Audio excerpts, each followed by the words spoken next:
এগুলো মাছ? হ্যাঁ গো, তুমি এখনো মাছ চেনো না? একেই তো এটা সিলভার মাছ, তারপর গলা পচা। কবে শিখবে তুমি বাজার করতে? 3 কাল গিয়ে 1 কালে ঠেকলো, আর কবে হবে বাপু জ্ঞান বুদ্ধি? মাছ ধুতে ধুতে চিৎকার করছে ছায়াদেবী। সব সময় আমাকে ইনসাল্ট করা? আমি ভালো বাজার করি, বাজার আমার রক্তে। আজ না হয় মাছটা খারাপ, তাই বললে তুমি এমনই বলবে? তুমি কি সব জানতা মাছওয়ালা? উচ্চস্বর শ্যামলবাবুর। বুড়ো বললে কি শুধু কি আজই? রোজই তো তুমি পচা মাছ নয় সবজি আনছো। মিন্টুর মা, ধর্মে সইবে না কিন্তু। এত মিথ্যা বললো না, মুখে পোকা হবে। মরণের সময় মুখে জল পাবে না, এই বলে দিলাম। নিজে তো ভূষণ্ডির কাক হয়ে বেঁচে আছো, আর আমাকে বলছো? মিন্টুর মা, আমি মরলে তুমি যে বিধবা হবে, তখন মাছ মাংস জুটবে কি করে? বাবা, মা, তোমরা এবার থামো। তোমাদের জ্বালায় কি কাক চিল ঘরে বসতে পারবে না? মিন্টু ঝন্টু সমবেত বলে উঠল। সম্পর্কে শ্যামলবাবু আর ছায়াদেবীর বড় ও ছোট ছেলে। ওদের চিৎকারে দুজনেই ঝিম মেরে যায়।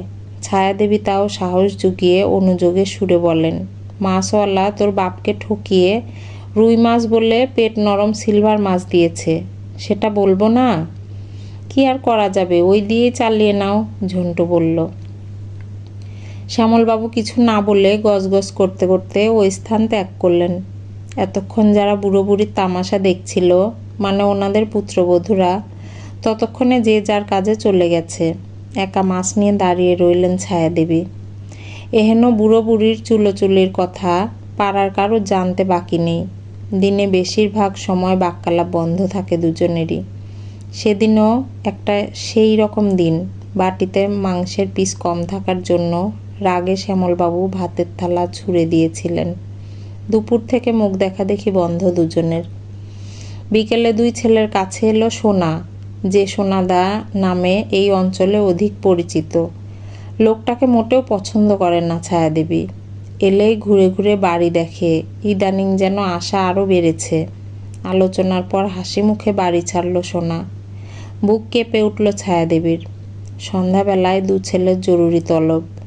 মিনসের মুখ সহ্য করতে হবে জেনেও বসার ঘরে যেতে বাধ্য হলেন ছায়াদেবী।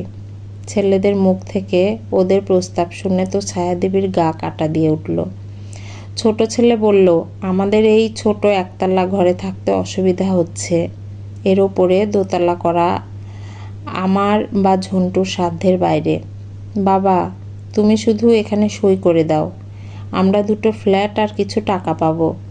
আমি তোমাকে আর